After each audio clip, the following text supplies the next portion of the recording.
I listened to every 30 Seconds to Mars album and watched every music video. And I think that I have a good grasp of Jared Leto as a personality now, which is that he is a kind of stupid guy who thinks he's smart. Like most men, I think, in media, he really thinks he is, like, operating at this level above everyone else. And the level he's operating at right now is like, we should all just love each other. Why have wars when we could just love each other? He's having higher vibrations that you and I just can't understand. Maybe if I do enough hot yoga one day, I'll be vibrating on the same frequency as Jared Leto. Because it's like, you see through his arc as a musician, it's like, they basically start off as like a My Chemical Romance kind of ripoff, and the music is not bad, but then as time goes on, they get into this, like, I don't know, it's like this positivity, we're changing the world through our fans, and like every music video becomes about how great their fans are and how they're selling out everywhere, which I guess is true. They have a hugely dedicated fan base, sure, and maybe it is a little bit a non-US thing, because like I've never met anyone who's like, my favorite band is Coldplay. I definitely have met someone whose favorite band is Coldplay. And were they the blandest person you'd ever met? Yes. There you go. Jared Leto was my friend was a bartender for him once, and he did ask her if she would ever want to go to an island. And that's all he said was, would you ever want to go to an island? And she was like, I don't know, maybe. Two scenarios if I meet Jared Leto. Either A, he goes, get away from me, ugly fatty, you're not human, or he invites me to his island. Speaking of delusions of grandeur, welcome to Informed Attraction, a podcast all about how men on the internet really are just trying to sell you things with their bodies, hosted by two musical adaptations of a thriller. I'm Mackenna Goodrich. I'm Dr. Aubrey Hoffer. And today we will be continuing our conversation about American Psycho, the book, the movie, the musical, and tying that all to today's modern alpha male workout influencer grifter movements. I want to say, off the pop, the book and the movie really veer away from like psychologizing or moralizing Bateman in the way that I think we're used to with serial killers. We don't get a ton of information about his childhood or what made him this way. It's because he has a bad relationship with his mom. And I do appreciate that about it. The goal of the book is to not understand what made him like this, but to understand him as he is now in his current social context. Patrick Bateman's violence is less about domination and more of a twisted expression of his own impotence. He has status, wealth, and beauty, and yet none of it makes him feel real or in control. His rage erupts from the terrifying realization that even at the top, he is utterly powerless to feel anything meaningful. His chiseled body and his flawless appearance and all these things he does to take care of himself present the illusion of an ideal man, but beneath the surface lies moral rot and emotional emptiness. He is a grotesque inversion of masculinity, externally perfect, internally hollow. I say that that's a grotesque inversion of masculinity because I think that like the way that we think about like a masculine man, now that I'm reading back that sentence that I wrote, I'm like, actually I don't know that I agree with that being an inversion of masculinity, and instead just like when you get to the furthest, most cartoonish version of all of these masculine tropes, you get to something that is like externally very strong, very tough, very good looking, but internally very unemotive. So in fact, Bateman might just represent like the terminal end game of this version of masculinity. Yeah, I mean, it's a caricature of masculinity, right? Like, it's this idea that to be a masculine man, you have to look a certain way, but most of the men who try to like revolve their lives around looking that way end up with incredibly hollow existences that don't actually emulate any of the positive traits associated with masculinity. Right. I think speaking of the whole internally hollow thing, like Bateman is incapable of expressing genuine emotion. Every feeling is buried beneath layers of irony, detachment, or denial. We watched the clip where he's on the date with his fiance Evelyn last time, and like even in that conversation, like he's constantly like making these like little like very dry jokes And it's like nothing, even as he's breaking up with his girlfriend, it's more in this like very like detached way. And he has like no emotional investment in it whatsoever. Yeah. Well, one thing too that we didn't talk about last time that I remembered is Patrick Bateman. He has this I am smarter than everyone in the room mentality.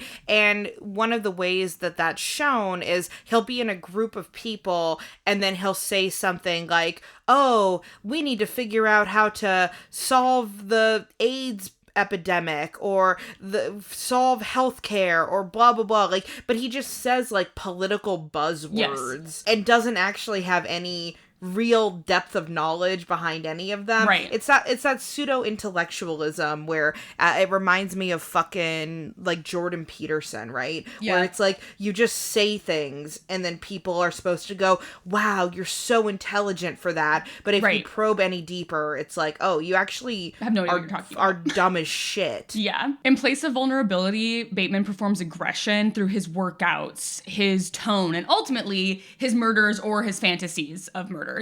Even his acts of violence are curiously hollow. There's no catharsis or satisfaction in any of his murders, just this like numb repetition of brutality. This disconnection between what he does and what he feels reveals a man so emotionally repressed that even the most extreme actions fail to register as real. We talked about this a lot last time. In the book, he's a lot more creatively violent than he is in the movie. He's very brutal in the movie still, but in the book, it's like he's really like torturing victims.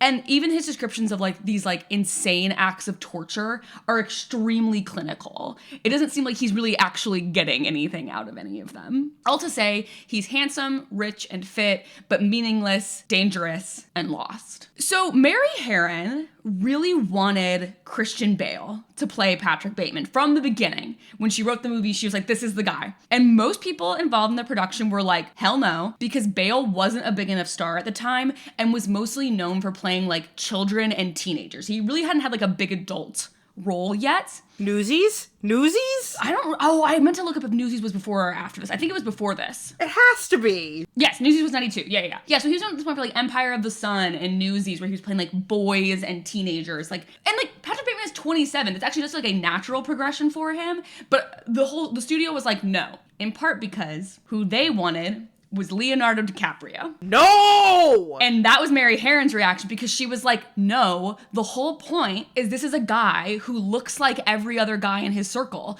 Leonardo DiCaprio had literally just done Titanic. Titanic came out in 1997.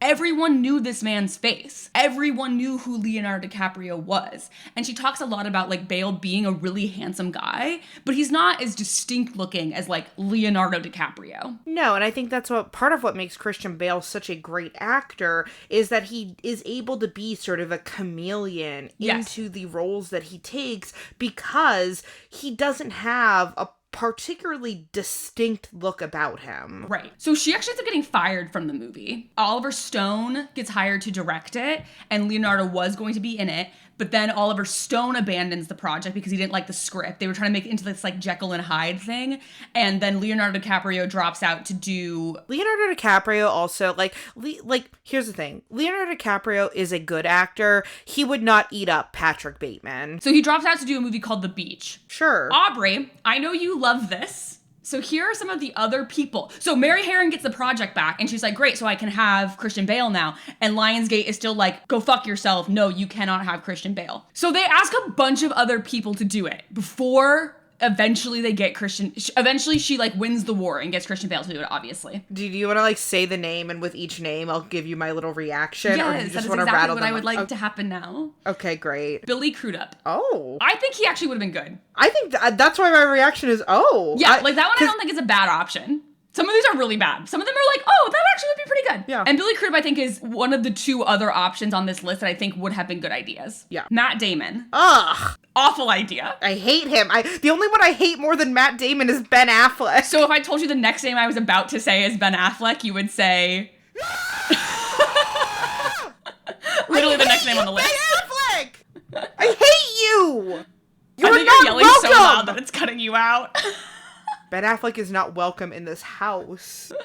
Ewan McGregor. Oh! So him and Billy Crudup, I think, are the other two good options besides Christian Bale. What's really funny is that Christian Bale calls Ewan McGregor and goes, they're gonna offer you a part in this movie, and I need you as my buddy to say no because I want this so fucking badly. Ewan McGregor is so fucking sexy. Yeah, he is. And he has I think a very similar thing to, he's a little bit less like dark and nefarious. But yeah. I do think he ultimately would have done a good job. So you know how sexy Jude Law is in The Holiday? Yes. That's how I feel about Ewan McGregor in the movie Big Fish. Oh, yeah. Ewan McGregor, that is maybe the hottest a man has ever been, is Ewan McGregor in Big Fish. He is so fucking hot in that movie. I'm sad because he definitely, cheated on his wife with Mary Elizabeth Winstead, but you know what? It's all... Me next? Happens to the best of us. Hey, be like that sometimes. The next option was Ed Norton. Oh, I do love Ed Norton. It would be terrible, but I love him. I love Ed Norton. He's fantastic in Fight Club, which I think is another movie that's sort of in this genre. Yeah. I think the problem is that he's the narrator in that movie and not Ed Tyler Durden. Yeah. And Mary Herron's big point about this was that Ed Norton is he's a good looking guy, but he's not a traditionally handsome guy. And Patrick Bateman needs to be an aggressively traditionally handsome guy, not an interesting looking guy.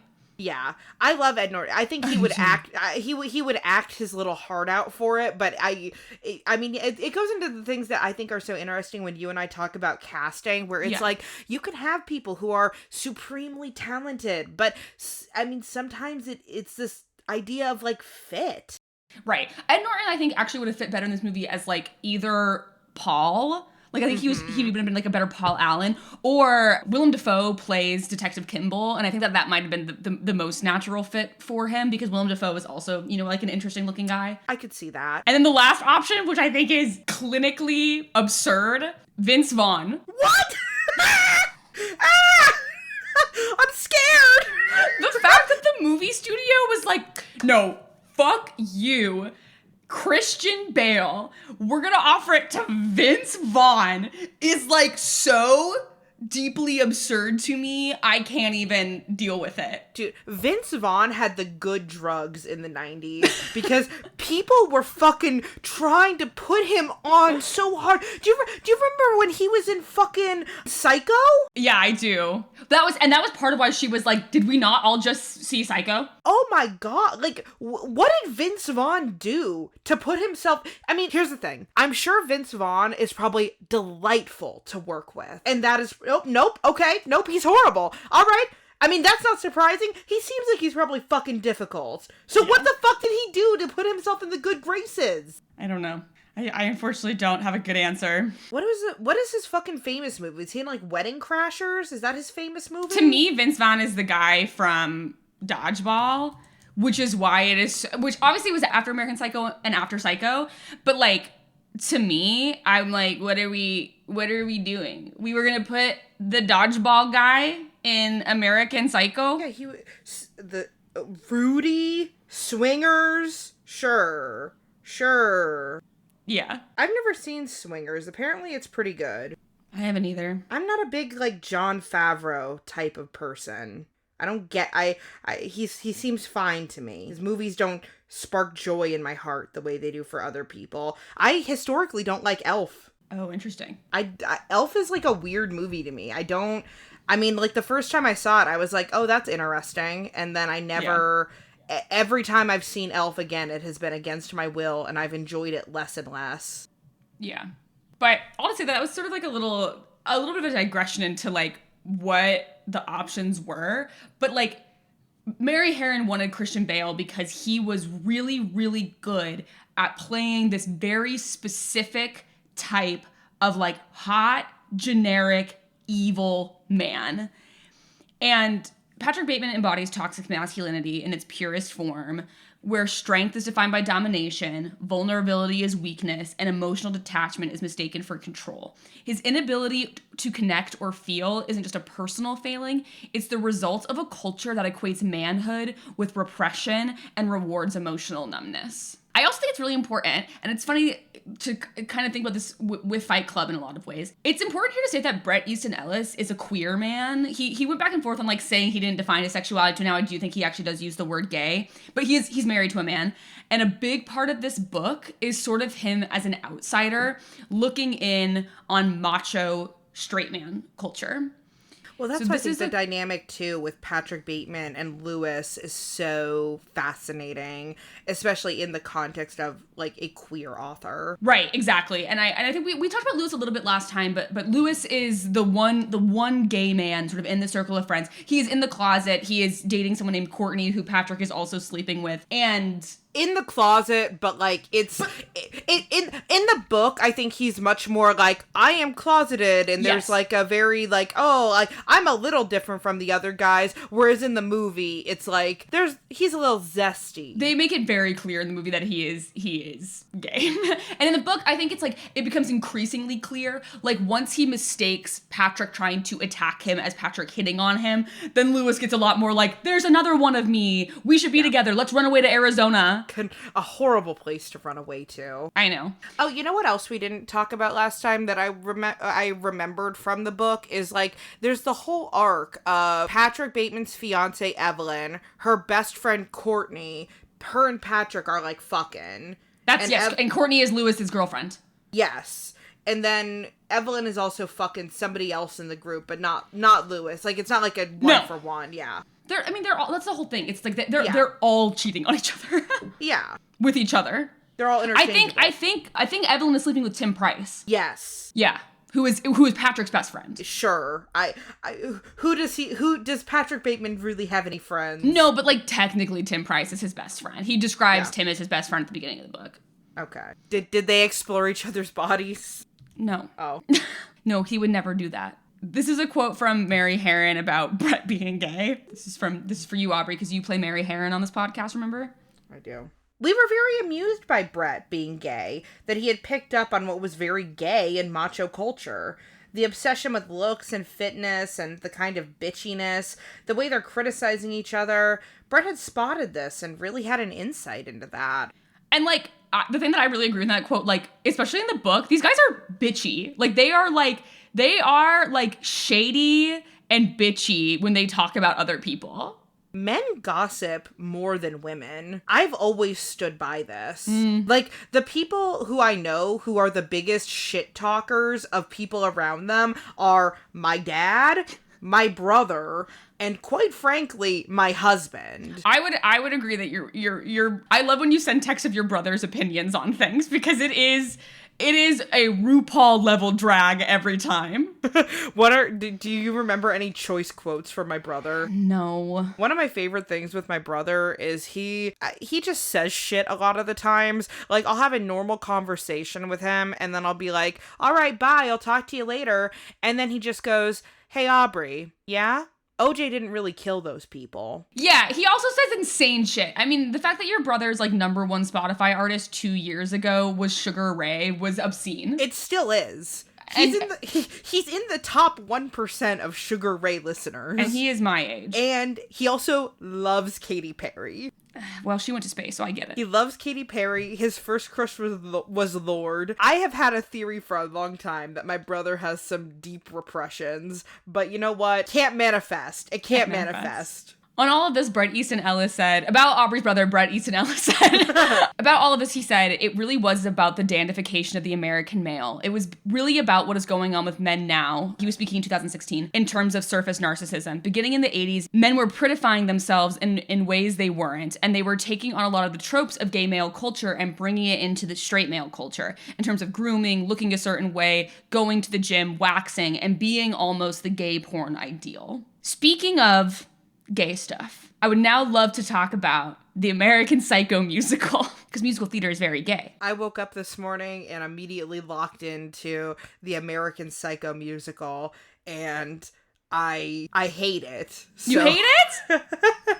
I think the set design is incredible. Like, genuinely, I think the staging and the way it looks is fantastic. Yeah. If I was watching it completely muted, I would probably think that it was a good musical. I just think it's very poorly written, and I think the music is very, very boring. I'll let you be the judge of what you thought of the dancing. It gave me a little bit of, like, high school theater vibes. I think that, like, the dancing was well-intentioned, and I think that, like, that part of the aesthetic is really cool. I think it's interesting. I think this musical is aesthetically very cool, and I even think the music is going for a certain aesthetic that could be very cool, but it ends up feeling really hollow. Exactly. And not in a way that feels intentional. No, and I think that's the big issue with it. So I think with the musical, I will say, I think is trying to be more of an adaptation of the book than the movie. However, you can't really separate the two at this point. So a lot of it feels like I'm watching a, like, kind of knockoff version of the movie. Pretty much beat for beat, the plot points are all the same, but the music itself, it's a mixture of original songs and then, like, 80s covers. Yep. And they all have this, like, industrial, synthy kind of sound. I would argue that, like, a lot of artists, when they try to make something that is sonically cohesive, sometimes that can result in an album of things that all sound kind of the same. Right. And that, to me, was American Psycho, the musical, is every song sounded the same. And they were so long. Yeah. Songs I think they should have leaned long. into I think that they made a mistake in not leaning into the 80s aesthetic and instead trying to do this, like, electronic thing, because it makes the 80s songs, like, lose some of their, like, I think the show suffered from not just leaning into the setting. This is a problem I have with when people try to put the musical Spring Awakening in a modern context. Doesn't work. My issue with that is that you then are confusing. It's getting confused. Whereas, like, if you lean into the time period, I feel this way about American Idiot too. When people try to like update American Idiot to be about Donald Trump, it's like, if you actually just lean into the period, the comparison you're making to the present will be clearer. And so I wish the American Psycho musical would have leaned in harder to the 80s aesthetic, which then would have drawn the connection to 2016, or I think it was in London 2014. It would have made that clear. Well, what I think would have just worked better too is, like, having a contrast of having the music be really upbeat, right, poppy, catchy, like, really fun. Yes. And then contrasting that with the scenes of graphic violence. Totally. Whereas when you have the music, which is very, like, oh, like, this is fucking, we are all insane, we are robotic. That's, like, the vibe of every song. Yeah. And it's like, all right, I get it. Yes. So the American Psycho musical was created by Duncan Sheik and Roberto Aguirre Sacasa. The musical leans heavily into Bateman's superficiality and uses synth pop, I would argue, like, much more like synth electronic than synth pop, to critique 80s consumer culture. Songs include You Are What You Wear, Cards, and Killing Time. They literalize the idea that identity is built on brands, image, and violence as performance. Bateman sings about his inner emptiness and ritualized self-maintenance, adding a self-aware irony that I do think is stylized in a way that's different from the film. Because I think the film does the thing that Aubrey was talking about, where, like, the film uses, like, this very, like, upbeat, like, fantastical, like, almost like fun aesthetic. And I think the musical almost takes it in, like, a modern dance. Like, specifically, I think about, like, Pina Bausch. Like, it takes it in this very, like, German expressionist, like the whole thing kind of feels like you're like in the evil version of Berghain. The show leans in the camp direction. I think it could go harder.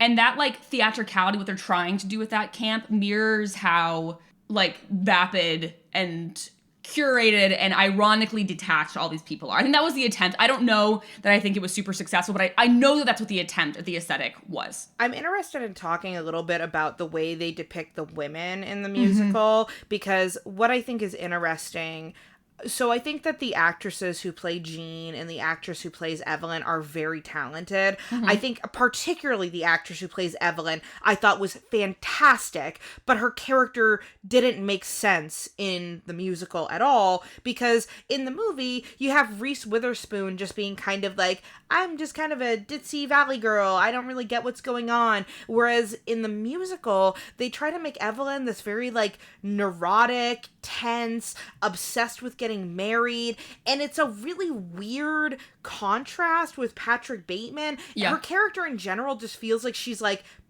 in a different musical, and they make Jean a way bigger character in the musical. They try to frame it as like this love triangle. My big issue with the musical is that I think that it weirdly humanizes Patrick Bateman a little too much. Like his whole like that's the whole problem with like doing this in a theater, is when you are seeing the actual human being. Yeah.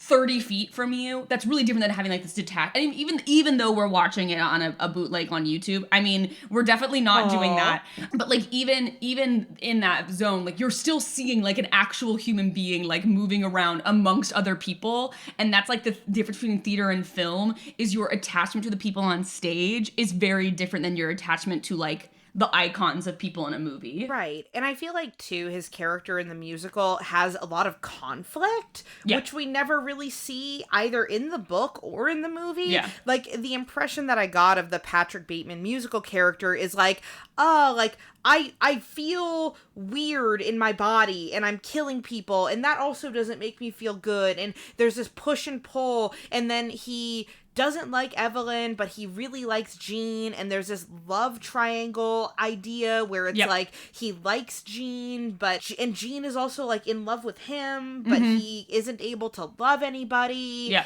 And I don't know, it ends with him. So also too, I think in the book and in the movie, it starts with Evelyn being his fiance, whereas in the musical, she's his girlfriend, and then at some point like begs him to be his fiance, and then he accepts. And then the little last bit of the musical is them getting married and Patrick Bateman being like, oh, life really fucking sucks.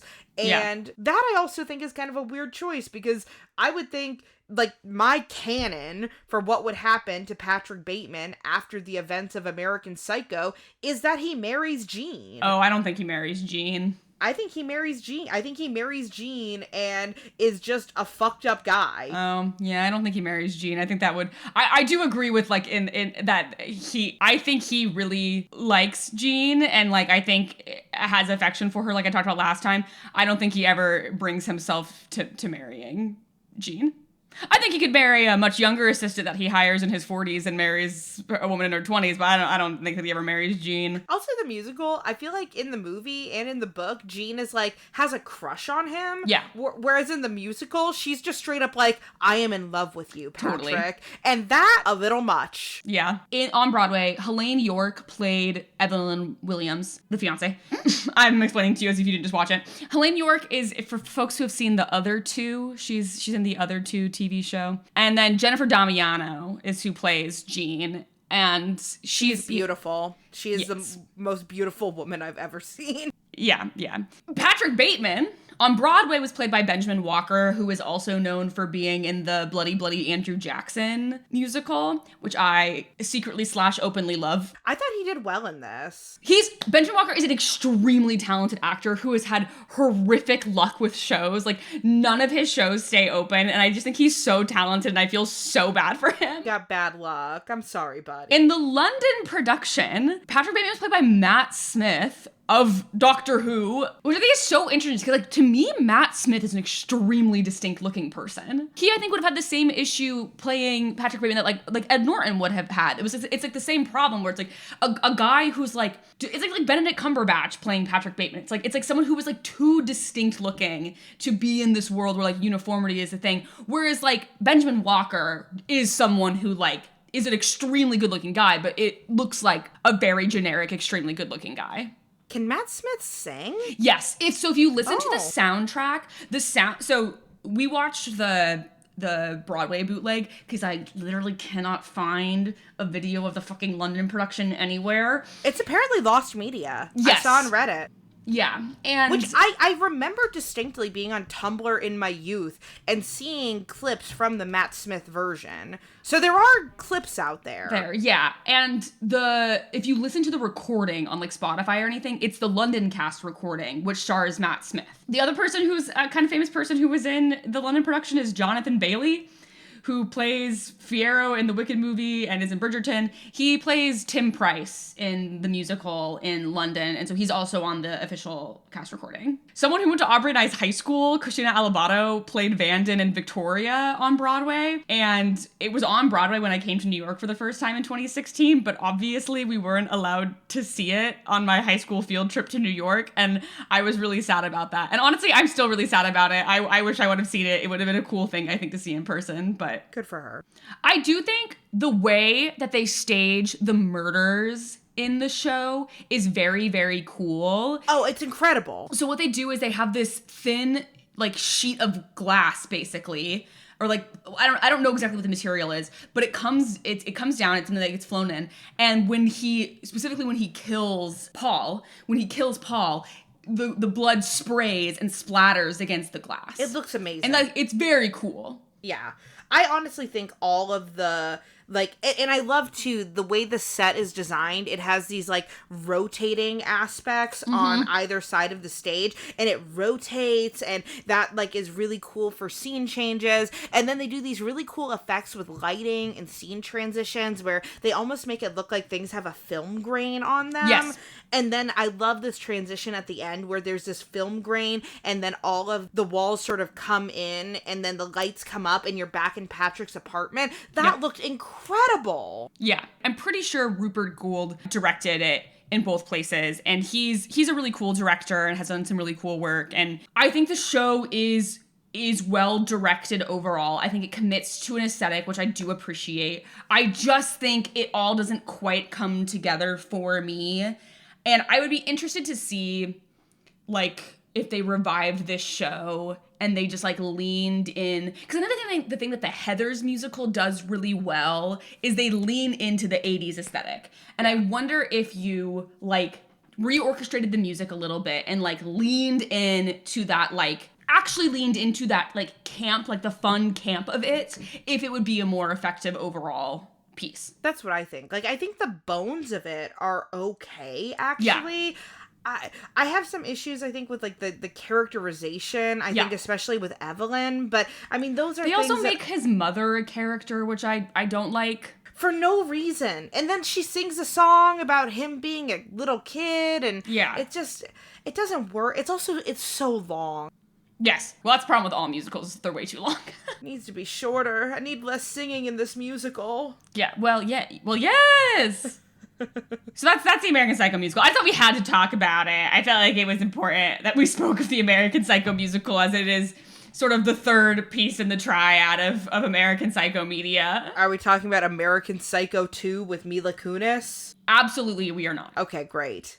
I have refused to engage with American Psycho 2, and if we ever have a Patreon, maybe we'll do a Patreon bonus episode where I get paid money to engage in American Psycho 2, but unless I am paid money to engage with it, I will not be engaging with it. informedattraction@gmail.com. You heard it here. Give us money and we'll watch American Psycho 2. Yeah. Speaking of giving us money to do things, this I feel like is a great way to start talking about lifestyle grifters.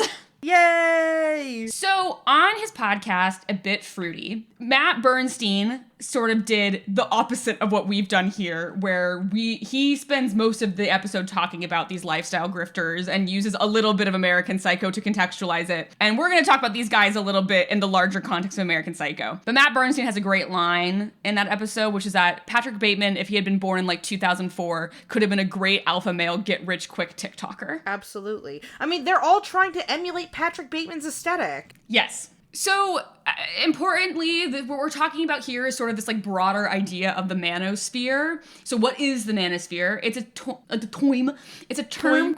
term coined in 2009, which refers to a network of blogs, online forums, podcasts, and social media channels promoting traditional masculinity and anti-feminist beliefs. The manosphere's roots are usually traced to the 1970s men's right movement and the pickup artist scene of the early 2000s devoted to the seduction of women, but it has grown on the internet into a variety of subcultures. This is obviously all concerning because the audience for all of the guys who fall under the manosphere umbrella are largely young, deeply impressionable men who lack male role models. Yeah. So there are obviously a lot of people in the manosphere. Like I said, there's lots of little like subcultures within this. And there are people in the manosphere who are like overly and overtly sexist and evil, like Andrew Tate. Yeah. When I think about Patrick Bateman, I don't think about people like Andrew Tate. The whole thing about Patrick Bateman is that he like fits into society and his antisocial behavior sort of happens outside of his societal context. So there are other more like covertly nefarious influencers I think of when I think of Bateman. Like Andrew Tate is just fucking evil. He's a supervillain. The guys who we're going to talk about today are a little bit less on their surface evil. Are you a Nara Smith, Lucky Blue Smith follower? I know who they are. I have intentionally avoided the ballerina farm. The thing is, like, when I think of like Patrick Bateman, I do think of Lucky Blue Smith, who is he's literally a male model. Yeah. And to their credit, I feel like Nara Smith and Lucky Blue Smith get called like trad wife aesthetic. I really think that they are just like two models who are capitalizing on an aesthetic. However, I mean, they are Mormons and got together when she was like 18 and she's popped out a bunch of babies. So you know what? Actually, I just talked myself into it. Never mind. They are absolutely trad wife aesthetic for real. So on this episode that Matt did about American Psycho and about these influencers, the other guy who's on it with him, Ryan Broderick, talks about that like he thinks that Patrick Bateman would be a woman in today's era and would be like one of these dime square, like, get ready with me influencer girlies and not a man at all. And I think that like Patrick Bateman is kind of both Nara and Lucky Blue Smith. I mean, facts. Yeah. I also want to say that, like, I say all of that about, like, Patrick Bateman not being one of these overtly evil guys. A huge game in the American Psycho book is Bateman and his friends taunting unhoused people across New York. So this isn't to say that I don't think that, like, Patrick Bateman and his friends aren't overtly evil in the book. They are. They are overtly evil and do fucked up things to poor people in New York constantly in the book. I just struggle with comparing Bateman to Andrew Tate when I think about the way Bateman interacts with women publicly in the book is a very different way from like Andrew Tate does. And we will talk more about the Joe Rogans, Aiden Rosses, Sneeko, and Andrew Tates of the world at some point. We have a whole episode in our notes to do that. But that's not the type of manosphere guy who I want to talk about today. Aubrey, do you know who Hamza Ahmed is? The name's familiar, but I can't place it. So he's another one of these guys. His name on Instagram is literally Cult Leader Hamza. And he, to me, I think, is a little bit more in the, like, archetypical vein of, like, the guy who I'm talking about here. And it's this, like, productivity gym influencer who are like selling productivity and routine and discipline as a roadmap to being a high value man, as opposed to like the Andrew Tate style misogyny and outright fascist ideology. Hamza Ahmed has this thing about like the feminization of men, which has this like, you know, under the surface being like, it is bad for men to be feminine and to feel things and exhibit feminine traits. And I think that's more in the like latent homophobia Patrick Bateman thing than being like, I should get a government mandated wife and we should kill all women and I should be allowed to sexually assault every woman I see on the street, like Andrew Tate just openly says. Yeah, I mean, guys like this are so interesting to me because it's like, oh, the like they get on their podcast and they talk about the feminization of men and blah blah blah blah blah, but then they spend 6 hours in the gym.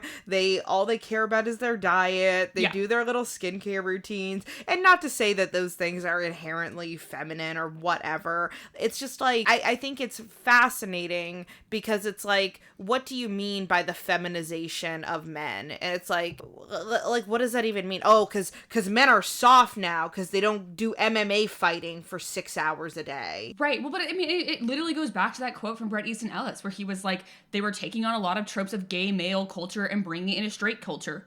in terms of grooming, looking a certain way, going to the gym, waxing, being almost a gay porn ideal. Like, that is ultimately what these guys are doing, but they're doing it in the context of, like, trying to achieve looking like Chris Hemsworth.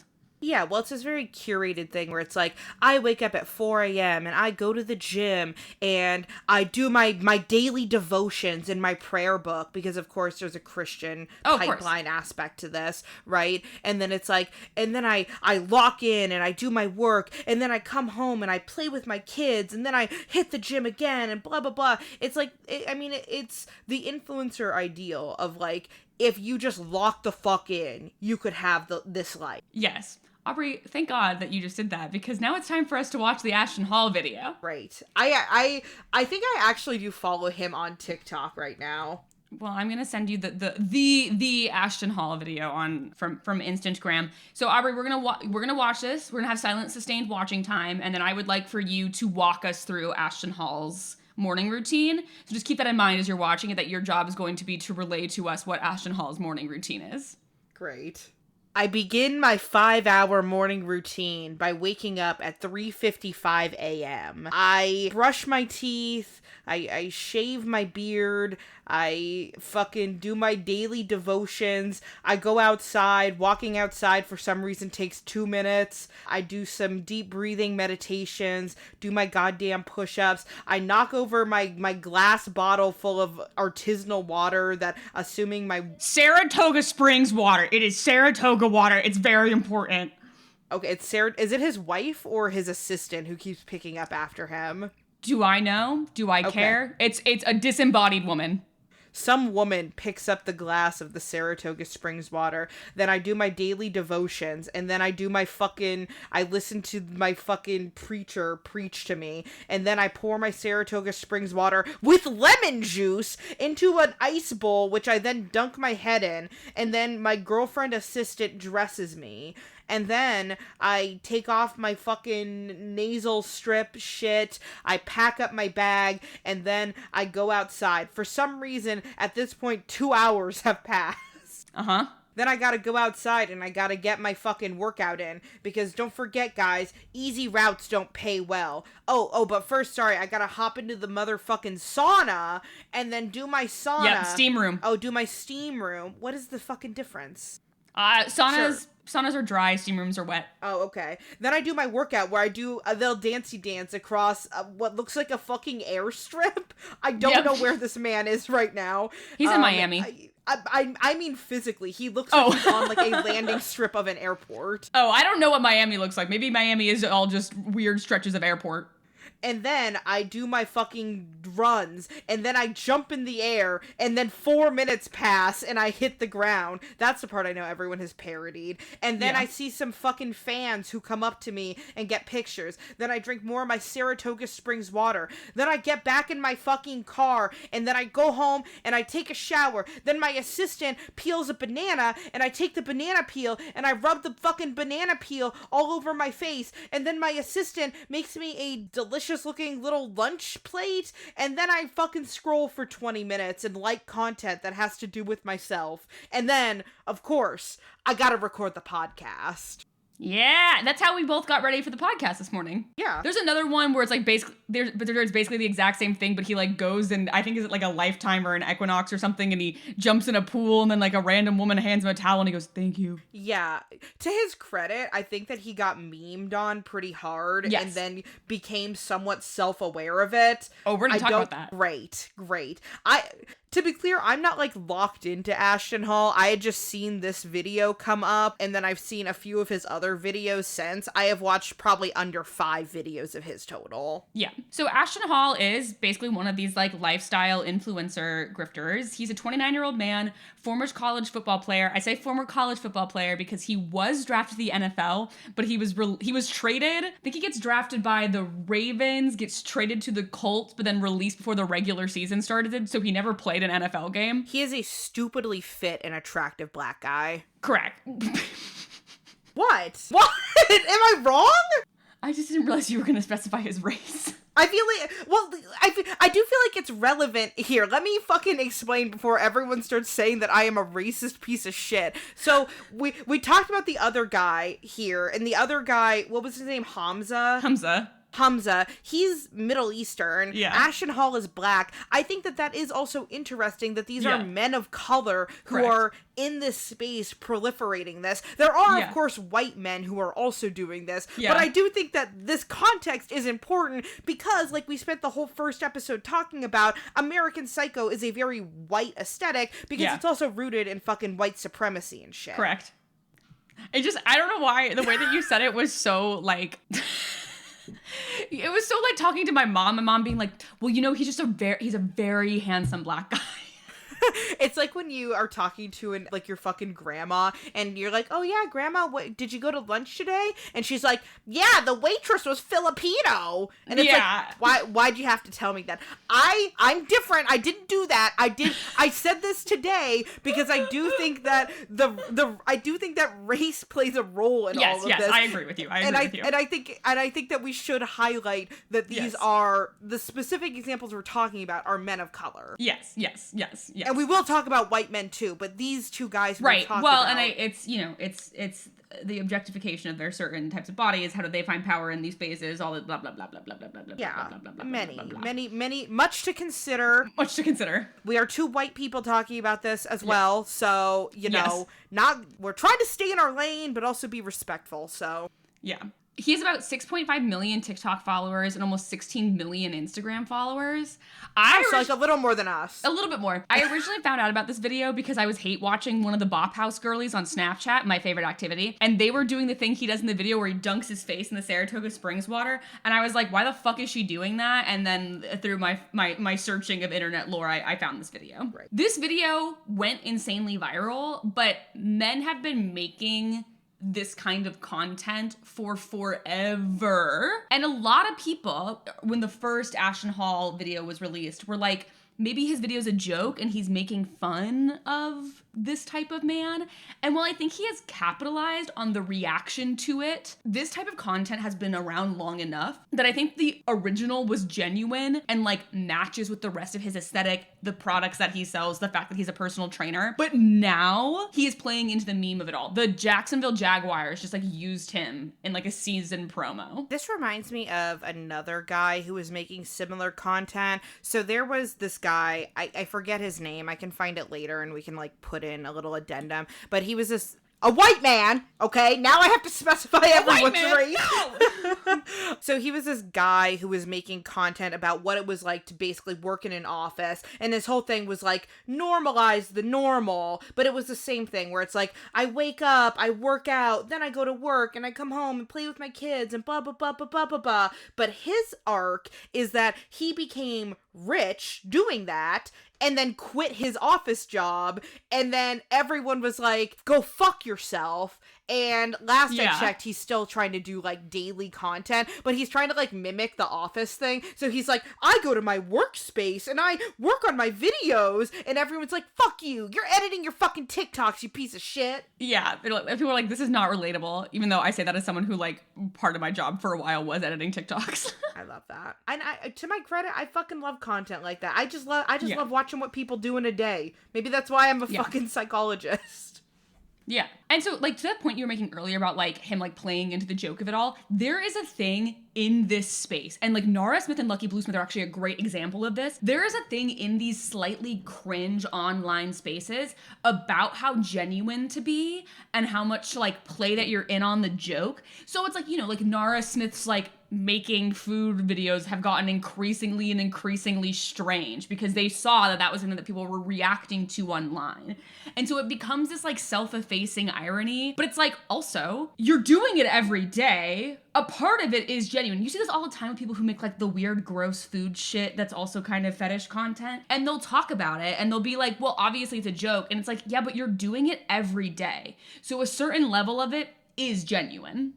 Yeah. Well, also it goes into, like, what I think of with a lot of, like, conservative rhetoric where, like, people talk about Donald Trump wanting to fucking take over Canada, and people are like, it's just a meme. He's just joking. Right. He's just joking. But then he just, like, keeps doing it, and it's like, so is it... Like, what is even genuine? What is the joke? What is the joke? Yeah, and it's like, I don't know, like, that's the thing, is that I feel like with a lot of, like, conservative ideology, it's like, anything that's extreme, you can just go, oh, haha, it's just a joke. If you don't get it, it's just because you're, like, a stupid liberal who thinks that we would actually do something so crazy, and then they actually do shit that's crazy. Yeah. So like I mentioned, this has been going on for a long time. The first time I was exposed to this genre of man was in 2018, and I'm so sorry to evoke the disgraced Cody Ko here, but him and Noel Miller did a That's Cringe on one of these types of guys in 2018. Aubrey, I sent you this video. This was the That's Cringe epic morning routine. I don't know who Cody Ko is. Okay. Well, let's talk about epic morning routine, and then I'll do a little side quest where I tell you about Cody Ko. Great. So I will say I found him inherently unlikable in this video. Did you like Noel? I did. I love Noel. Is he evil? Oh, good. No. Noel's fine. Noel's fine. We're not mad at Noel. Is Cody Ko evil? Yeah. I knew it. Yeah. But so basically in 2018, so Cody and Noel had this series called That's Cringe, where they would watch like cringy videos from the internet and basically do like live reactions to them. And so 2018, they did one for this guy who's like very much in this space. His name is Dre Drexler. I think he's a white guy. But it's like he's doing one of these like epic morning routines. And it's a very similar thing where he like gets up at 8, he gets up at like 8 a.m. So it's much less of a rise and grind than Ashton Hall, who's getting up at 3:50 a.m. Which also, there's no way that Ashton Hall is getting up at 3:50 a.m. Your fucking circadian rhythm is gonna be, burnt to a crisp. There's been basically a space race amongst this type of content to get up earlier and earlier, and we've really peaked at the Ashton Hall 3:50 a.m. I remember I followed a girl on TikTok, and that was her whole shtick for a while, was like, oh, I wake up at 3 a.m., and then, of course, she stopped because she was like, oh, I actually feel way better when I fucking sleep normally. Yeah. But the Dre Drexler video is the same thing. He gets him sprays some weird shit. He does his hair. He does religious stuff. He goes to the gym, and then he does he does Camus powder, and Cody and Noel go off on this whole thing about it being like cum powder. Because it was 2018 and they're two boys. He reads the Bible, he goes to the gym, he does all this dumb podcast shit. He actually shows his girlfriend in the video, though, I will say, to Dre Drexler's credit. She's a real person. Dre Drexler's workout in this video is he does the rope thing, and he's screaming while he does it. He's like, ah! I mean, I have done the rope thing, and it is hard not to scream when you're doing it. Yeah. But so that's all to say that this type of content has been around for a long time. Aubrey, the downfall of Cody Ko, which makes me really sad because I loved his content, and specifically so much of him and Noel's content, especially together, was commenting on fucked up masculinity shit. They got famous because they made a video about Jake Paul, criticizing Jake Paul for this type of behavior, and then Jake Paul by calling out Cody Ko inadvertently made Cody super famous. Love that. Cody and Noel had this they had always referred to themselves as Tiny Meat Gang. They had a podcast, and then they expanded it into Tiny Meat Gang Studios, which was a comedy podcast network. And then in 2024, Cody had to step away from Tiny Meat Gang Studios because, do you know who Tana Mongo is? Monjo? Did she data Paul? I don't know. I only know about TanaCon. I'm not locked in. I was on PewDiePie YouTube. Okay. So Tana Mongo is she's to me the precursor to all of the bop girls. She was what the fuck is a bop girl? We'll get there. Okay. She is. I think she's a fucking boomer. I'm like, what the? You're just not on the evil part of the internet the way that I am. She was 18, making these very kind of her whole brand was being kind of overly sexual, very Spring Breakers. We'll talk about that at some point. But basically she was in a throuple with Bella Thorne for a while when she was 18. None of that's really important. What's important was when she was underage, Cody Ko, who is 8 years older than her, had sex with her, and she accused him of statutory rape. Bad. And so he became he got canceled. And it's really tricky because like so much of him and Noel's brand was like commenting on like shitty men. And then Cody turned out to be, and like part of Cody's brand too was he's married to this woman, Kelsey Kreppel, and they have a very cute little baby. And like also part of his brand was like loving his girlfriend, very Ned of Try Guys, sort of like, he was very much like a wife guy. Well, that's what's like so fucked up, right? Is that it's like you have like conservative men who create this rhetoric of like, we're protecting women. Yeah. And then you have like liberal men who are like, oh, like feminism's good, actually. But then anytime like a more liberal man does any kind of sexual misconduct, it feels like it just like, I don't know, not proves to conservatives right, but like it gives the conservatives like something to latch onto of like, see, even the woke men are just predators. Yeah. And, like, I think that it, especially when you're a man who has built your brand on dunking on other men, it's really tricky then to be accused of statutory rape. And by really tricky, I mean, rightfully, Cody has been deplatformed. Yeah. My personal beef is his family are rich Canadians who have moved into Whitefish, Montana, which is near where I grew up in Montana, and it's impossible to live in Whitefish, and Whitefish is one of those vacation towns where locals can't live anymore. And so I have personal beef with this family. Anyways, that's not important. But all to say that, like, it's interesting that the way that I got introduced to this brand of man was through, like, a man who is now also evil. Yeah. All of these videos, these, like, get ready with me, rise and grind videos, are sort of, like, aspirational pornography for men. They're basically a pornographic ad to get men to be like, wow, this guy is hot and successful, and get them to buy whatever dumb course the influencer is hawking.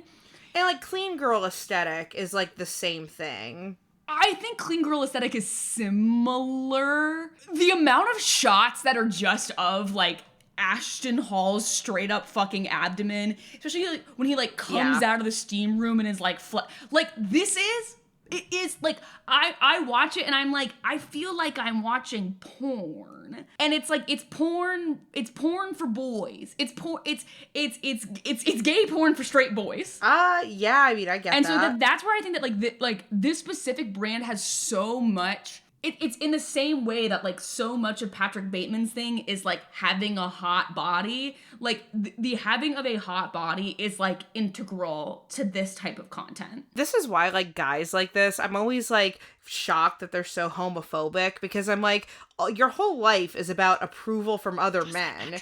And I'm not saying that to seek the approval of other men is gay, but if you're doing that by admiring each other's bodies, there's something that's a little gay about it. Yes. I'm just saying. I can admit that when I watch videos of hot girls on the internet, I'm doing it in a gay way. These men can't do that. They can't admit that they are watching Ashton Hall's body in a gay way. They're watching Ashton Hall's body in a gay way. It is gay porn for straight men. Yeah.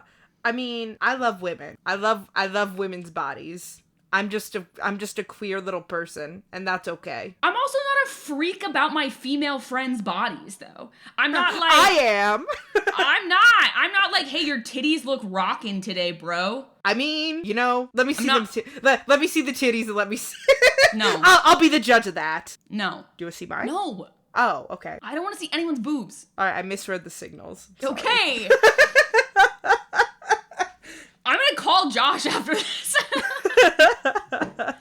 I also think that this genre of video often uses women as props, and they're like superfluous. And again, this isn't like an Andrew Tate or an Aiden Ross where they're being like, literally fuck women, they're fucking pieces of shit, bullshit, and I should get to own them as servants. But these women are being objectified in this video. Like when Ashton Hall freaking breaks a glass and a woman is just there to clean it up, when she dresses him because he's a grown-ass man who can't put his own fucking shoes on. Like that is the objectification of women, specifically being like, they are an object there to like put my shoes on for me. Right. I mean, when we talk about misogyny in research stuff, I'm going to butcher it because I don't remember the exact terms, but like we talk about like the violent misogyny, right? Like the, women are evil, like kill women type of mentality. Yeah. But then also this idea of white knight misogyny, yes. where, and there's a better term for it that they use in research. I can't remember it right now, but it's this idea of like, women are this special thing that should be put up on a pedestal, and women are meant to be protected and blah, blah, blah. And they're statements that at face value, a lot of people don't view as misogyny. Right. But it's still predicated in this belief that women are inferior in some way. This brings me to my very quick media literacy tangent. The internet does not know what media literacy is. One of the things I hated the most about being on TikTok before I deleted it was when people were using that term to be so fucking condescending and saying stuff like, media literacy is dead, when they themselves do not know what that term means. Media literacy is the ability to analyze and evaluate all forms of media, including traditional forms of information and entertainment media, advertisements, and new online media. It helps people understand how media works, who is creating it, what messages are being conveyed, and why. Media literacy now defines media literacy as the ability to decode media messages, including the systems in which they exist, assess the influence of those messages on thoughts, feelings, and behaviors, and create media thoughtfully and conscientiously. Media literacy is the thing that gives me the ability to see that Ashton Hall video and know that it is advertising his lifestyle and advertising some course that he's selling. Media literacy is not the same thing as reading comprehension, and it's not just disagreeing with people about the meaning of a piece of media. And that is what all of the comments on TikTok I was seeing were about. If someone doesn't understand the ending of a book or a movie because they missed plot points, got confused by story structure, or didn't know key information, that's more about reading or viewing comprehension. If there's a non-linear timeline going on and someone's confused, that's not media literacy, that's a comprehension issue. If someone didn't pick up on hidden messages, visual metaphors, narrative techniques, or social political commentary, then media literacy becomes relevant. But that still does not mean I disagree with the interpretation about something. That's like someone not getting a very overt theme. Media literacy is what helps people recognize what the creator is trying to communicate beyond the surface story. For example, realizing that the Hunger Games is actually critiquing real world issues, that would be media literacy. Or like that Animal Farm isn't just about animals on a farm. Yes. I think Fight Club, again, is a really relevant example here. Light Fight Club spoilers. This movie came out in the 90s, but I do know it's one of the most famous twists in a movie of all time. So if you don't want it spoiled for you, skip ahead by about 60 seconds. If you don't get by the end of Fight Club that the narrator and Tyler Durden are the same guy, that's a viewing comprehension issue. You literally did not understand that whole conversation where we find out it was the same guy the whole time. Yeah. Where we find out that Tyler Durden is a manifestation of Edward Norton's psyche and that like Tyler Durden doesn't actually exist. That's a comprehension issue. What? I know. If we disagree about what the main point of Fight Club is, that's not a media literacy issue. If you watch Fight Club and you really take away like what Chuck Palahniuk was trying to do with like the queer themes, and I really take away like the societal capitalism critique, and we disagree about which one of those is the main point, if you look at me and you say media literacy is dead because you didn't get the queer themes in Fight Club, I didn't get the queer themes in Fight Club. I just don't think that's the main point of the story. That's a disagreement. That's not me lacking media literacy. That's not you lacking media literacy. That's us disagreeing about the central theme of the book. It would be a lack of media literacy if you thought the point of Fight Club was that it's cool to punch dudes in the face and that's it, and that was the whole point. That's not the point? No! I think that media literacy became a buzzword, frequently invoked to dismiss differing opinions and misunderstandings. Chronically online reply guys often labeled others as media illiterate for not interpreting content in a specific way. To quote from r/unpopular opinion, media literacy has just become a new buzzword term insult that lost all its meaning because ironically, people don't understand what media literacy even means. I've seen people use this insult whenever someone disagrees about art or politics, and it's become such a redundant insult that people will literally use it when it has no place. People might disagree and say that media literacy rates are declining, which is true, but that doesn't mean you can label anyone who disagrees with you as media illiterate for literally just disagreeing with you. I think people are ultimately using it to be incredibly condescending online and really elitist about media. Critics argue that invoking media literacy often serves a means to assert intellectual superiority rather than fostering genuine understanding. This approach was seen as dismissive, especially when used to shut down different interpretations of media.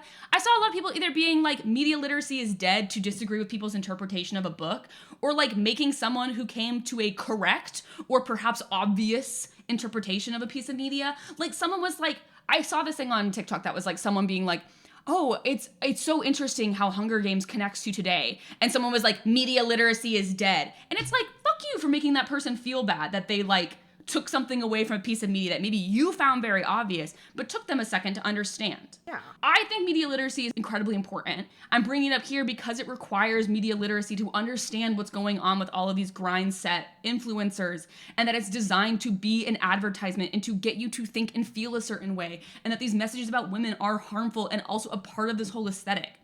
But these words have meaning, and much like emotional labor, gaslighting, and woke, the term media literacy has gone to the internet definition graveyard. Also, I just hate people who are condescending elitist assholes on the internet. Yeah, I mean, this really reminds me of when I was doing that intervention with the boys in middle school, and this was one of the things that I would talk to them about. Like, all of these guys who are on these podcasts or making YouTube videos, their end goal is to sell you something. Yes. And they, like, didn't get that. Like, it took, like, a lot of convincing, and even then, I don't even think that they really, like, bought it, but it's like, yeah, like, they're not just putting out this content because, I don't know, I mean, but, like, I don't know, like, even, like, us, right? It's like, we have this podcast, we're doing this podcast because... We have an agenda. Yeah, like, we think that, like, talking about media and the way that beauty standards are depicted in media is important. And we have an agenda of, like, bringing this up and talking about it and talking about the ways that it has kind of degraded society. But, like, that's our agenda. Our agenda is not to sell you things, except for to get you to give me money so that I will watch American Psycho 2. That is my agenda here, actually. Yeah, I mean, you know, eventually it would be really cool and sick if we could, like, monetize this and be able to do this as something that is not, like, you know, just a hobby that we do for multiple hours a week. But, like, that's, okay, so for example, like, our content on social media is geared towards getting people to listen to this podcast. Yeah. That is, and that, like, it takes media literacy to understand that that is the intent behind that content. And it's good content that I think we stand by, but it's like, that's we're not making it because we really want to make that content. We want people to listen to this podcast. Yeah. And it's not nefarious. I mean, like, plenty of people, entities, media groups, whatever, it's a commercial, right? Like, it's a commercial for our podcast. Plenty of people make content that is essentially a commercial for whatever other thing they would like you to engage with. We're not trying to make the point that in and of itself is inherently evil. No. But what is pretty evil is when the thing that they're trying to sell you is misogyny. Yeah. So the way that I'm going to bring this back to American Psycho is that, like, I think where this originally came from was there is a problem on the internet of, like, I'm going to read you these tweets. So a person who I like, they're on Blue Sky now as, like, Onion Person. And on Twitter, they were Pudding Person, and they're, like, at Juniper. These are some tweets from 2021. If social media has taught me anything, the average person doesn't have any media literacy at all. People just watch shows and movies and misinterpret it entirely. They watch a show with a clear message and come out with the exact opposite of that intended message. Every day, a completely serious person will make takes like Breaking Bad is fascist adjacent, or Squid Game is pro-capitalism, and there's nothing we can do about it. The people that share these opinions are the minority of people that have these thoughts that post about them. So many people are unable to realize that you can present characters doing something bad without endorsing it. Not sure when this baby brain thing started, but it's so silly to see it so often. And that last point, I think, is the thing that does tie to, like, the issue with media literacy and American Psycho, is people not getting that, like, Bret Easton Ellis is not endorsing what Patrick Bateman does in the book and calling him a misogynist for writing it. And then the other camp of people who, like, know about who Patrick Bateman is and like have seen a few clips of the movie and go, I should try to be like that. So speaking of the similarities between these guys and Patrick Bateman, I think the term muscle dysmorphia comes up here. It's a subtype of body dysmorphic disorder characterized by an obsessive preoccupation with not being muscular enough. This condition predominantly affects men and is marked by compulsive behaviors such as excessive weightlifting, strict dietary regimens, and in some cases the use of performance-enhancing substances. I think a lot of these guys who we're talking about are on steroids because that is what it takes to get bodies that look like this at times. Yeah, almost certainly. We talk a lot about like muscle dysmorphia, muscle dissatisfaction and stuff in the work that I do. Yeah. Typically when we're thinking about body image stuff across gender, it's viewed in a very binary way, which is something that people like me are trying to resolve, because the lasting idea is that if you're a woman, you want to be thinner. If you're a man, you want to be more muscular. Yeah. And there's no crossover, and no one else exists other than that. So there are some people who are now asking questions of like, what about women who want to be muscular? Yeah. What about men who want to be thinner? What about people who aren't cisgender men or women? Yeah. Patrick Bateman's meticulous morning routine and relentless pursuit of physical perfection mirror the clinical features of muscle dysmorphia. And the phenomenon of muscle dysmorphia has become increasingly prevalent in today's image-driven culture, where social media platforms amplify unrealistic body standards, pushing many men towards obsessive behaviors reminiscent of Bateman's own. Yeah. They're also similar in the obsession with material success. I will remind everyone at this point, it is very easy to feign wealth online. Bateman had to be extremely wealthy to function in these yuppie circles. It is a lot easier to go to a Maserati dealership and take a video with a Maserati, or take a video in a fancy hotel, or go to that fake private jet that influencers can rent to pretend like they're taking a flight on a private jet. Most of these people are not as wealthy as they are telling you they are. I know that we look like we're pretty rich and famous when I'm posting from my office on TikTok, but it might shock you to find out that right now I've got about $15 in my bank account. I don't know. All of this is just remind me of like the ways where eating disorder, pathology, and perfectionism are pretty, hand in hand with each other. And just so many men have what would probably be considered clinically diagnosable eating disorders, yet they do not get diagnosed because there's this idea that like, why is it a problem if I look really good? Yet if it was a woman who was incredibly thin and anorexic, people do not typically feel that way.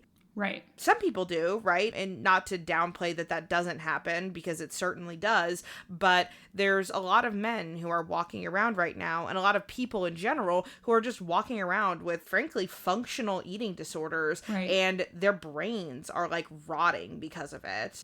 Yeah.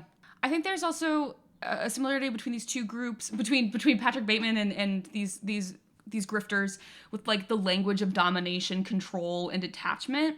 These men, whenever you watch these videos of these guys, especially modern day, like in the most recent years, all of their apartments are like completely empty. And that's very different from Patrick Bateman's like carefully curated art and furniture, but it still feels in both cases very stark and detached, not like home at all. Fellas, is it gay to have a plant? It is. You have to love something, and that's gay. You'll hear this referred to sometimes as performative stoicism or broicism, where you're like detached from everything. The middle schoolers I talked to were all about stoicism, and they didn't understand what it means. Of course not, because it's like media literacy. It has no meaning anymore. We also see how modern male rage sometimes mimics this emotional numbness. You see that with like incels and shooters and online trolls. They can't feel anything, so they kill people, or they harass people, or whatever. The thing with stoicism just drives me kind of crazy, because if you actually understand anything with stoicism isn't like, oh, I never feel negative emotions, or if I do feel negative emotions, I stuff them down. Right. Like, it's about like examining your emotions and understanding what you want your reaction to those emotions to be, which is actually introspective and thoughtful rather than just repressing. Yes. Ryan Broderick, on that A Bit Fruity episode that I was referring to, describes all of these men as having dead shark eyes. Yes. And like, yeah, when I watch their content and they're speaking, There's nothing in their eyes. They're hungry as hell, and it just kind of reminds me of Patrick Bateman's like empty suit light box. Yeah, give them a fucking Snickers. Yep. Like they need to eat. They need to eat. They're hungry. They're hungry. Also, there's a relationship to metrosexuality in both of these types of men.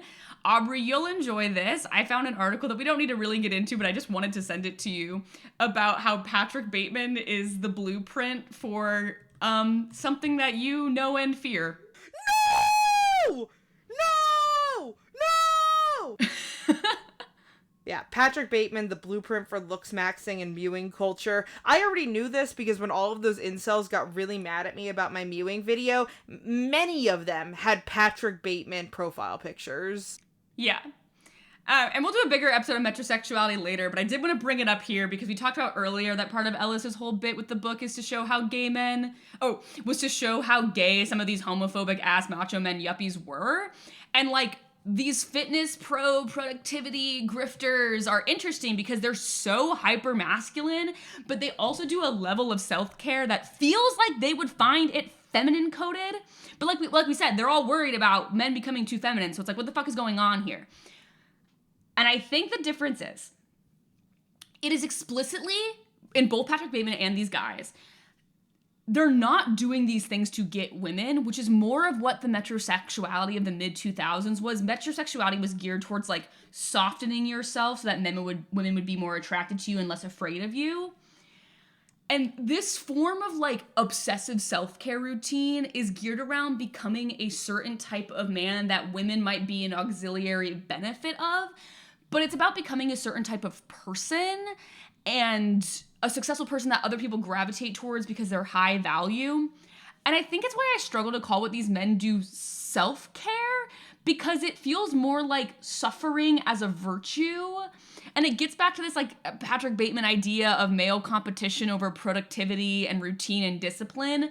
And it's also very Western and very American. Hamza Ahmed is British, but I think as a whole this still feels very American. And it's this like relationship to the like Protestant work ethic and like being like work is the most important thing you can do. One that's suffering is virtue. Like, it reminds me, have I talked on the podcast about how all those middle school boys like really love David Goggins? No, I don't think you have talked about it on the podcast. We've talked about it. Okay, yeah, so all of these middle school boys, I was talking to them about this stuff, and they were like, yeah, do you know who David Goggins is? And I was like, no, I do not know who the fuck David Goggins is, because that's how I talk to adolescents. Yep. And basically, David Goggins is this guy who, like, runs, like, ultra marathons, and, like, he ran this one marathon, and, like, his fucking, like, feet were broken, but he kept running, like, just, like, crazy shit, right? And yeah. I was like, why is that something to look up to? And they were like, because he never gave up. Even when his fucking feet were broken, he never gave up. And it's like... Yeah. Yeah, like, there is something commendable about getting through adversity and, like, pushing through when things are difficult, but also, it's, like, this extreme where you don't, like, if your feet are broken, you could just, like, stop, and that doesn't mean you're a big failure. Yeah, exactly. You know? And I think it just gets into this part of the manosphere that idealizes suffering as a form of virtue, as this idea that if I can just suffer through my entire life, then that's how I'm gonna become the person who I am supposed to be. And it's like, I don't know, life is hard enough. I think there's parts of life that you do have to get through because when things are difficult and you have to have like determination and perseverance and whatever. But like, I don't know, maybe you don't need to fucking dip your head in lemon juice every day and burn your eyeballs. Maybe that's just like too much, actually. I think the other part of this is like another way that they like force themselves to suffer is that this whole aesthetic has like a big thing about like being an isolationist and being kind of antisocial and like male loneliness epidemic, blah, blah, blah, blah, blah, blah. I have feelings about the male loneliness epidemic that we kind of got into last episode, but I don't really want to talk about it here. But there has been this weird evolution to this like very isolationist masculinity online. When we look at the movement from like the pickup artists in cool clubs in the 2000s. It was like cool to be seen in these clubs in the 2000s. Then you get to like Dan Blazarian, and he was always hanging out with a bunch of people, but in like controlled private settings like private yachts and hotel rooms. To now, you like never see the type of influencer we're talking about here with other people unless they're like meeting a fan. They're alone in almost all of their content. Well, or doing a grift. Like, there was a guy who was in this space where I saw he was doing, like, we're doing a men's powerful workshop, and we get together, and we have dinner, and we talk about our goals and our dreams, and I'm like, so you had dinner with your friends? Yes, but it can never just be hanging out. It's never hanging out. It's always like, we came in with, we all brought ideas and talked about what we're gonna do and how we get on our grind set and blah, blah, blah. And it's like, just hang out with people. Yeah, exactly. And I think it's important that like Patrick Bateman is not alone in this book. He is constantly with people. He is having dinners with his friends or his girlfriend, his fiance, literally almost every day. They're having... But he feels alone. Right. These are people at dinners, at clubs, at bars. And I think part of the status of being in sceney places with important people is not as relevant to this like modern stoic suffering grind set influencer. And it's this like adoption of the lone wolf aesthetic, which Bateman fetishizes in the book, but cannot commit to publicly because that's not what being a yuppie is. Yeah, well, because I think in this modern, like, manosphere, alpha male, whatever, it's like, other men are competition. Yes. So why would you ever have another man around? Also, isn't it gay to be around other men? Like, that's what's so wild to me when we think about, like, this idea of the feminization of men, is that it's like, okay, so doing your, like, 20-step skincare routine, that's not gay, but having close male friendships is. Well, and there's like some guys in like the Andrew Tate section of the manosphere that are very much getting into like, fellas, is it gay to have sex with women? Like, that's the whole semen retention thing. Like, we are getting dangerously close to, fellas, is it gay to have sex with women? I mean, isn't it like, yeah, fellas, it's not gay to fellas, it's not gay to love your wife. No, it's not. But that's the thing. It's like, why? And it's certainly not gay to eat her out, by the way. It is not gay to eat out your wife. I don't know. Not even, and by the way, also not just your wife. Anyone. If you are having sexual intercourse with a woman and you are being a piece of shit about eating her out because you think it makes you less of a man, you should not be having sex with women or any person. You should not be having sex with any person with a vagina if you are unwilling to go near it with your mouth, and I mean it. Sometimes they're scared. I don't care. I think sometimes they're scared. I don't care. The difference between these guys and Patrick Bateman, modern grifters are selling this ideology as salvation, whereas by the end of American Psycho, even Patrick Bateman realizes the trap that he's in. He realizes that none of this fucking mattered and nothing changes no matter what type of control he tries to exert on the world and on himself. However, many of these dudes on the internet echo Bateman unironically. Gym is church, testosterone is a virtue, empathy is weakness. And it's interesting because when the movie got written off as like misandrist when it first came out, and now all of these men have adopted it. Yeah. And that leads me to my last section, which is the problem with satire. The book and the movie function on several levels of reality. Some of what Bateman says almost certainly happens, but also some of it is deeply entrenched in his own perspective and his fantasies and disconnects from reality, and thus he's a super unreliable narrator. Perfect example, he constantly talks about how he's like an exceptionally good-looking man, but then he looks so much like everyone else that he's constantly getting called the wrong name. Yeah. Aubrey, I have another Mary Harron quote for you to read. She is me, I am her. I realized after making it that it was hard for me to explain to people that it was not a realistic film, but it was quasi-realistic. And there were moments it would be played fairly realistically, like Jean's character, Chloe Savini, who plays Patrick Bateman's secretary, is a realistic person. But there's elements that are very heightened. There's elements of Christian's performance that are extremely stylized, but it all has to work in this world. Both Mary Harron and Bret Easton Ellis have said that people have misunderstood Bateman. They've emphasized that the book and the movie were never meant to glorify Patrick Bateman or men like him. It was a critique, not a blueprint. Harron in particular was very disturbed by some viewers seeing Bateman as aspirational and missing the satire entirely. That's media literacy. Which is just wild. Like, I don't understand how anyone can watch American Psycho and be like, yeah, no, this is good. This is good to be like this. She intentionally framed the film to expose his absurdity and emptiness, not celebrate his lifestyle.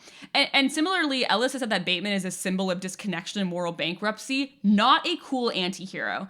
The fact that so many people idolize Bateman or quote his skincare routine unironically proves their point. In a culture obsessed with surfaces, it's dangerously easy to mistake a mask for a man. Mackenna, when you do your TikTok on this series, will you do the Patrick Bateman morning routine in New York City, please? Fine.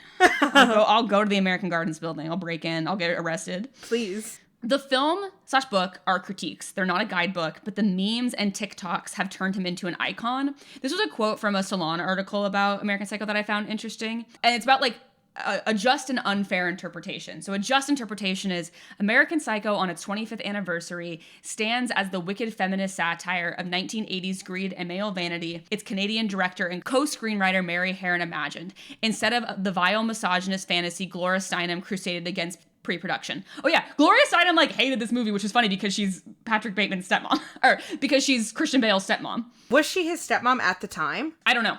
I think probably. How those dinner table conversations went. Yeah. An unfair interpretation would be scenes like protagonist Patrick Bateman's murder of a colleague set to Huey Lewis's song Hip to Be Square carry the movie into the future as mostly social media parodies. The character Bateman himself, a hollow yuppie in an inferno of his own making, lives in our present climate of hustle and toxic masculinity as a role model by more than one real-life murderer rather than a warning. The cultural headspace of American Psycho memes and bad faith takeaways make it too easy to forget who saw it as more than blood and business cards in the first place. People identify with Bateman because they see the aesthetic without the context. The murders are theatrical, aestheticized event, not expressions of passion. The other scene that people talk about a lot, like that quote just mentioned, is the scene where he is doing murder and Huey Lewis in the news is playing. And it's a fun scene. It's amazing. It's a fun thing, but it's hollow as fuck. Yeah. Ellis has some thoughts on why the book ends up resonating with people in the way that it does. This is a quote from a Rolling Stone interview he did in 2016. He created this guy who becomes his emblem for yuppie despair in the Reagan 80s, a very specific time and place. Yet he's really infused with my own pain and what I was going through as a guy in his 20s, trying to fit into a society that he doesn't necessarily want to fit into, but doesn't really know what his options are. That was Patrick Bateman to me. It was trying to become a kind of ideal man because that seemed to be the only kind of guy that was accepted. Bateman keeps saying, I want to fit in. I felt that way too. It's very surprising and completely shocking that a novel that I was writing in 1987, 88, and 89 is being referenced now. Certainly the movie helped move it into a higher plane of consciousness for a lot of people, but it is surprising. That being said, 2 questions later, when asking about people misunderstanding the violence, Ellis says, aren't people just idiots? The older you get, you realize everyone's a fucking dumbass. So no surprise there. All right. BEE, you are welcome on this podcast anytime. That you are actually just like me for real. I will try to read your other books. I like the cut of your jib. I think that you said some facts just then. I also want to say, I genuinely don't think any of these fucking guys have seen the movie, except for the clips of like Patrick Bateman's morning routine in his body, maybe the business card scene, maybe the Huey Lewis in the news scene, and they certainly have not read the book. And if they have read the book and they still want to be Patrick Bateman, they should be shot into the ocean. Yeah, they should get axed to death in my living room. I think Chloe Sevigny should be allowed to axe them all to death. Yes. Is it Sevigny? I said Savini, like a fucking I don't idiot. actually know how to say it, so we're going to leave both interpretations in, and then everyone can yell at us in the comments. All right. So make sure you write in informedattraction@gmail.com. Who's more cultured? To close, at the end of American Psycho, Bateman sits with his friends at a trendy restaurant talking about trivial politics, bland food, and designer clothes. The same conversation we've been watching them have since the beginning of the book, over and over and over again. His final line is, "This is not an exit." No matter what he does, including killing many people, he cannot escape this prison he has built for himself. Bateman's obsession with image, his suits, his skincare routine, his reservations, his physique, it's an armor and it's a cage. It's what masculinity looks like when it's built entirely on capitalism, aesthetic over substance, dominance over empathy, self-preservation over connection. He is not a person. The suit is empty. That's why American Psycho still resonates, because we're seeing a new kind of Bateman rise again. Not in suits, but in Not in suits, but in Gymshark shorts and hawking $900 life hacking workshops. He's cold plunging at dawn, eating raw liver, preaching hustle, isolation, and self-discipline as the ultimate virtues. He's telling young men to reject softness, feelings, and most importantly, genuine community. And it's working, as evidenced by the follower and view counts of all of these men online. The irony is, these men are selling the exact same cage that Bateman was in. They promise transformation, success, and clarity, but what they're really offering is emptiness disguised as control. Watching Ashton Hall's video, I just felt profoundly lonely. They aren't teaching you how to live, they're teaching you how to disappear. That's why we need to teach young men something different, not how to perform strength, but how to build it through empathy, not how to suppress individuality, but how to embrace it, and not how to dominate others, but how to connect with them. Patrick Bateman had everything our culture tells us to want, and he was completely alone. You gave me chills. Thanks. I was really proud of that one. No, you gave me chills. I think that was beautifully said. I don't know if there's anything I could even say to top it. I just think that it is so lonely to be pursuing perfection. And I think so much of like the work that I do is dealing with people who feel like the only way that they can ever be successful, happy, deserving of love, whatever, is to look a certain way. And really, liberation from that is the only way that you ever find any peace. We have to reject modernity and embrace just being a weird little fucking guy. Just be a weird little guy. Just be a weird little guy like us. Look at us. We have so much fun. I got a pair of pants that make me look like an absolute fucking clown, and I love those little bitches. And I know that when I walk through the East Village, all of these mean NYU 21-year-olds think I look fucking stupid, but I feel awesome. I have a tattoo of a bat dancing on my arm and a tattoo of a giant hand on my fucking hip, and that makes me feel cool as hell, man. And I've got...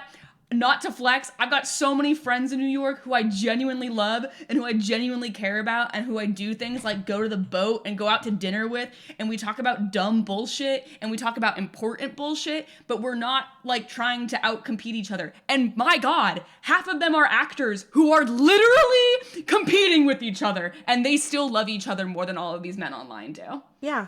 And I live in fucking Louisville, Kentucky, and I do community theater, and I just did a show, and the last weekend of my show, I had friends come every night. My kitchen is full of flowers. I have people around me who, like, love me and care about me. I have a PhD. I have an amazing job. I have an amazing husband. I have hobbies and friends, and my life is so fucking good. But when I was fucking 13 years old with an eating disorder, I never ever thought that having the body that I have right now could ever mean that I could have any of those things. And I just think it is so depressing that there are so many people out there who believe that. And that's why the moral of the story is that we all should be doing a reverse Glee, wherein we embrace being a theater kid and we throw slushies at all the men coming out of the scary, scary Equinox in Hudson Yards. Yes.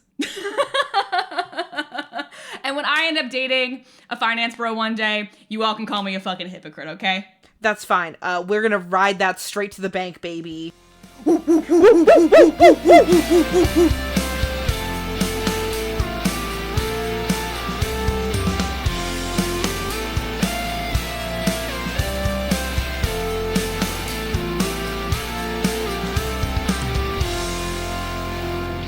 Have a question or a topic that you would like for us to discuss? Send us an email at informedattraction@gmail.com.